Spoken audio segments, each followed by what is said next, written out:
i senyors.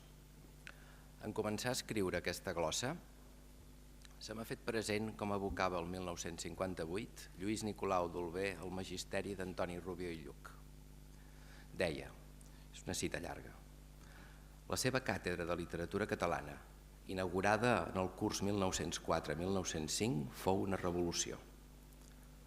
Per primera vegada, amb la càtedra de literatura catalana hi ha hagut a Catalunya un seminari on els deixebles esperonats pel mestre treballen damunt les fonts originals, s'encaren amb la bibliografia, consulten les revistes i són tinguts al corrent de les últimes recerques. Iniciats ràpidament en les qüestions generals, aquell marc imprescindible per no descarrilar ni descobrir mediterrànies, el mestre ens posava el treball damunt d'un autor, una obra, un gènere literari. De Rubió i Lluch vàrem aprendre la disciplina del treball i la probitat científica. Vàrem aprendre també a no recloure'ns dins un migrat especialisme. Ens ensenyava a treballar amb mètode històric, a recórrer les fonts i no oblidar mai la realitat contemporània dels altres pobles.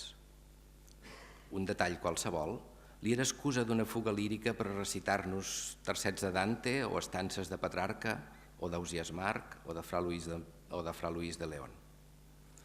El seu programa comprenia així les tres literatures neollatines nascudes dins l'àmbit peninsular, galaico-portuguesa, castellana, catalana. Ell tenia un criteri històric i humanista, no pas racista i antropològic, i li hauria semblat un delicte de lesa cultura no fer esment al costat de la literatura en llengua catalana de la llatino-eclesiàstica, la provençal i les semítiques que es produïren al mateix temps i es batanaren a Catalunya les finestres a béns universals. Acaba la cita. Martí de Riquer ha obrat el miracle de mantenir aquesta obertura intel·lectual viva fins a principis del segle XXI, com haurien desitjat Rubió i Lluch i el seu fill Jordi Rubió i Balaguer, un dels altres mestres de Martí de Riquer. Alumnes i lectors, crec, reconeixerien en les frases de Nicolau que acabo de llegir, mutatis mutandis, el mestratge de Riquer en filologia romànica, això és, de les lletres que tenen un passat clàssic i una història entrelligada. La vocació docent, amb tant rigor i entusiasme com exigència de rapidesa intel·lectual i de sentit històric, traspassen tots els seus escrits, de manera que resulta impossible distingir entre els treballs estrictament acadèmics i els divulgatius. Divulgar amb amenitat i coneixement potser és la feina més difícil quan hom té més present el text que no la glossa. No cal que recordi la història de la literatura catalana ni de la literatura universal escrita amb José María Valverde. En canvi, voldria subratllar que el jove Riquer, ja s'ha esmentat abans, mentre publicava treballs de pura investigació abans de la guerra, editava també les poesies de Jordi de Sant Jordi i de Pere Torroella, tots dos volums el 1935 en la col·lecció Els nostres poetes de l'editorial Catalònia. No sé quants lectors tenien aquests llibrets, però no deu ser un atzar que Sol i de Dol, el llibre de sonets petrarquians de J.B. Foix, incorporin als epígrafs cites d'aquests dos poetes fins llavors poc coneguts.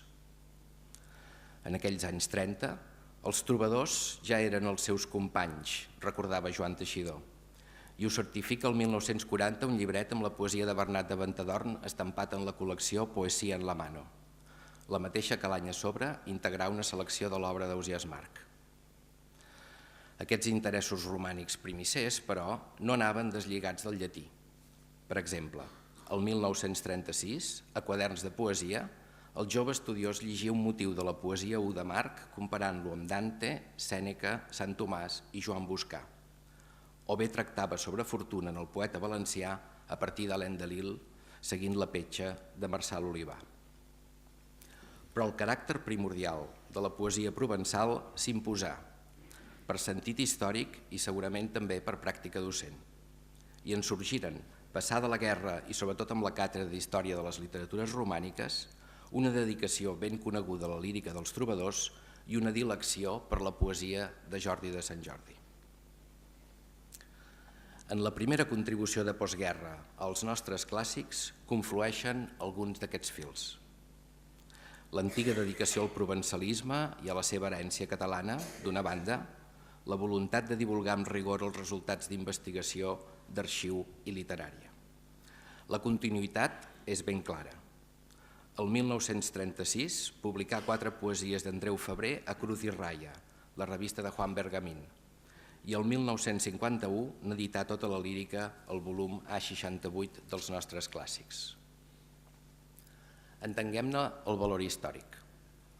Era, en aquell moment, una novetat presentar l'obra compacta d'un poeta català, fins llavors més aviat conegut per la traducció al 1429 de la Comèdia de Dante. Datar la lírica de Febrer abans del pas al segle XV fou un exercici de precisió històrica, com ho foren la identificació de les fonts trobadoresques i el tracte prudent de les franceses i italianes. Avui sabem que Andreu Febrer creà els versos estrams, que coneixia les Petrose de Dante i més versos francesos que no ens pensàvem, però la cronologia de Riquer es manté. Andreu Febrer va néixer el 1374 o 75, ingressà a la cúria molt jove, compongué les seves poesies a finals del segle XIV, com havia dit Riquer, i dedicà el seu elogi més elaborat a Maria de Sicília, esposa del rei de Sicília Martí el Jove, abans de 1401.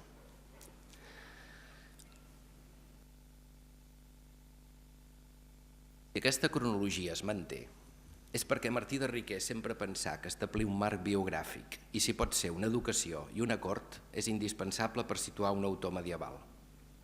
Tots els treballs posteriors al volum dels nostres clàssics en depenen, i d'això se'n diu establir una tradició. Pensem que llavors encara hi havia qui sostenia absurdament que Febrer era valencià. Riquer ho desmentí amb l'ajuda del doctor Eduard Junyent, des de l'Arxiu Diocesà de Vic, amb qui havia col·laborat en una edició crítica de l'Atlàntida. Vet aquí, doncs, com es restaura la història. El document, per a Martí de Riquer, sempre ha estat un punt de partida o de contrast. Hom ha parlat de positivisme i fins i tot de la seva passió per la literatura detectivesca, de l'esperit de Sherlock Holmes, amb qui compartia la sempiterna pipa i la intel·ligència superdotada. El seu sentit del valor d'un document, però, anava molt més enllà. El document administratiu ajuda a la fixació en el marc històric, però el document principal sempre és el text literari i l'humà, el testimoni d'una circumstància que s'ha de saber entendre. Si volem comprendre la història, hem de començar llegint els testimonis que en parlen sense intermediaris. Aquest potser deu ser el sentit dels volums Reportaje de la Historia, 136 relatos de testigos presenciales sobre hechos ocurridos en 25 siglos, publicats el 1962. Ara em sembla que ja arriben al segle XXI amb l'ampliació de Borja de Riquer, des de Tucídides fins a les Torres Bessones. Passant a la literatura, el criteri també sembla vàlid. Els textos parlen, és clar, però convé escoltar-los amb atenció, no manipular-los, aplicar-hi lògica i cultura. El document literari, Martí de Riquer l'anotava amb naturalitat. José María Valverde definia el mètode, cito, abstenerse de acumular informaciones y paralelismos por pedantería, yendo en cambio al grano.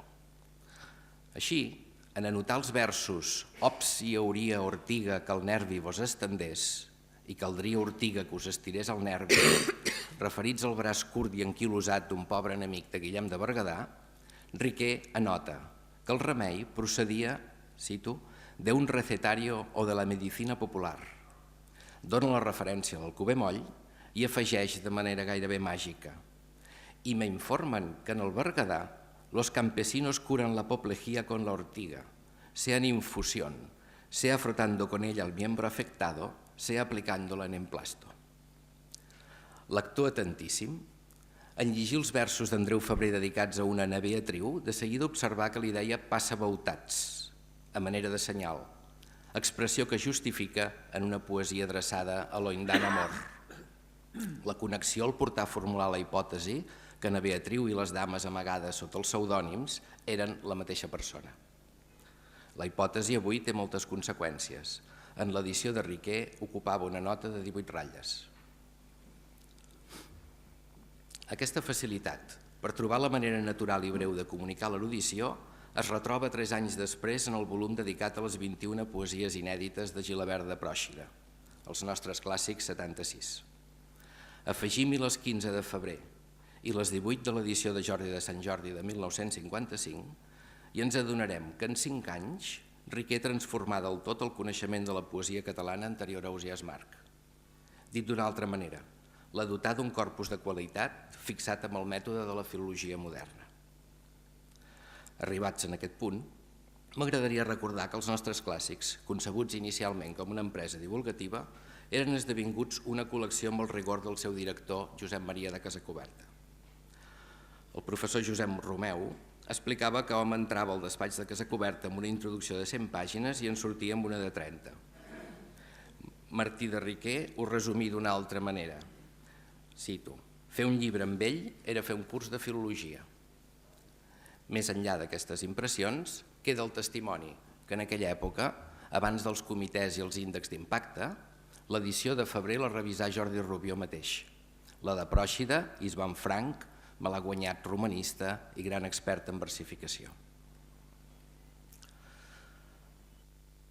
En els mateixos anys s'inicià l'edició d'Ausiàs Marc, a cura de Pere Boïgues, sovint treballant al pis de Josep Maria de Casacuberta, juntament amb Ramon Aramon. Riquer no hi participà, que jo sàpiga, però el seu capítol a la història de la literatura catalana és la clau de volta per llegir l'obra del poeta valencià. El seu interès, ja ho hem vist, venia d'abans de la guerra i es mantingué després amb el volum sobre les traduccions marquianes en el Siglo de Oro, 1946, i en els llibres sobre Joan Boscà, 1945 i 57, tant barceloní i bilingüe com el filòleg. Eren anys d'extrema duresa amb la cultura catalana, no cal dir-ho, però Martí de Riquer mai no hi renuncià i sempre trobà allò que els anglesos en diuen a way around. La darrera aportació als nostres clàssics són els 3 volums de Lletres de Batalla, de 1963 i 68. Més enllà de l'interès personal que hi tenia Martí de Riquer, descendent d'una nissaga que remunta a l'època dels cavallers, el valor de la col·lecció de cartes de desafiament es troba en una idea que havia anticipat Lluís Nicolau d'Olwer el 1925. Deia Nicolau: les cròniques ens mostren la vida heroica dels cavallers catalans. El tirant ens il·lumina també la vida cortesana. La novel·la catalana medieval realitza el maridatge de la novel·la bretona d'aventures amb la novel·la sentimental italiana. Així, fugint de la inversemblant fantasia de la primera i del llagrimeig declamatori de la segona, això, en fi, crea una forma més acostada, que no pas aquelles, a la realitat de la vida cavalleresca. Diria que el gran llibre ricarià, Tirant-lo blanc, novel·la d'història i de ficció, del 1992, és el desplegament fidel d'aquesta idea establerta amb el terme distintiu novel·la cavalleresca, és a dir, la novel·la que veu tant de la ficció com de la realitat cavalleresca, tot sovint un reflex de la literatura. I per aquest camí, aviat s'arriba el Quijote a la foguera dels llibres de cavalleries i el tirant salvat de la crema. Però potser ho hauríem de dir a l'inrevés, com ja s'ha explicat un parell de vegades. Recordava Riquer que en descobrir el tirant en la vella edició dels nostres clàssics quan tenia uns 14 anys, entengué de seguida el acierto de l'elogio de Cervantes, que ja havia llegit abans.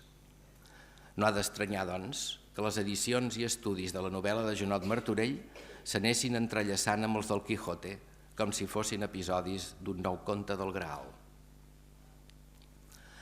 Per sostenir la seva lectura del tirant, doncs, Riquer havia de documentar la vida dels cavallers i aquest és el sentit dels volums de lletres als nostres clàssics. S'hi dedicà en cos i ànima a la dècada dels 60, amb les lletres i amb articles i llibres com Los caballeros andantes espanyoles sense oblidar els portuguesos. Estudiats els passos d'armes i les justes, les batalles a ultrança i les lletres, encara tingué l'empenta d'escriure el millor volum existent sobre l'armadura de l'època, l'Ernest del Cavaller, de 1968. Anys després, en prologar el 1986 un llibre extraordinari de Maurice King, traduït al castellà per Elvira i Isabel de Riquer, el pare en fixà els antecedents. Chivalry, el nou King, era l'hereu de la Chevalerie de Léon Gautier, de l'any 1883, i del famosíssim volum de Jan Huizinga, de 1919. Riquer destacava que Gautier havia dedicat l'obra a la memòria de Cervantes i que King interpretava la història cavalleresca amb tanta passió com solidesa documental. les lletres de batalles, fan un cos de testimonis directes que abans pràcticament no existia. I tot el conjunt d'aquests anys, tot el conjunt de la feina d'aquests anys sobre la vida cavalleresca, deia el mateix Riquer, era la contribució a la història social de l'edat mitjana, no pas reduïble, afegir amb picardia, a les estadístiques dels preus i els salaris. Martí de Riquer fou sempre fidel a la terra. Vull dir fidel a la Barcelona de Bernat Metge i Joan Boscà, a la que visità Cervantes i a la que creà la Reial Acadèmia de Bones Lletres. Fidel també a la Corona d'Aragó en la seva antiga complexitat, avui tan ignorada o tergiversada. La corona que comença amb l'època alfonsina de la poesia trobadoresca que ell va estudiar. La corona que dominava la Sicília, on Andreu Febrer va lliurar les seves peces. La corona del valencià Jonot Martorell, però també la corona de Tomàs Peris de Foces, trobador aragonès en lengua provenzal, com diu un seu estudi, publicat a l'Arxivo de Filologia Aragonesa amb tot el respecte. La corona encara que va connectar amb la cultura de la cort d'Alfons el Magnànim a Nàpols, que ell estudiava visto per sus poetes. Aquesta consciència també el portà a trobar els lligams amb les altres lletres peninsulars. Per exemple, es podria recordar l'article Pero Niño, visto por Bernat Metge, en homenatge a Damaso Alonso, o l'esplèndida edició del Tirante castellà de 1511. En conjunt, l'obra de Martí de Riquer manifesta l'arrel catalana en el caràcter i en la prosa, tant com reflecteix la tradició hispànica i l'europeïtat natural del seu tracte amb les lletres. Trobar, durant tantes dècades, els clàssics catalans estudiats al costat dels trobadors, l'èpica francesa, la literatura italiana fins a Ariosto i la castellana fins a Cervantes, és senzillament una lliçó memorable. Els nostres clàssics, en efecte, però sempre entre els altres. I acabo. En una entrevista televisada quan tenia 86 anys, li demanaren que definís un bon professor amb l'estil de les sentències del llibre de 3, que havia editat no gaire abans. Li faltà temps per saltar i divulgar, que si era així havia de dir dues coses seriosament i la tercera en broma. I a l'acte, amb aquell espurna als ulls del qui fa una malifeta, etzibà. Un bon professor cal que sigui clar, que parli bé i que no sigui una llauna. Doncs haig d'acabar per imperatiu. Gràcies.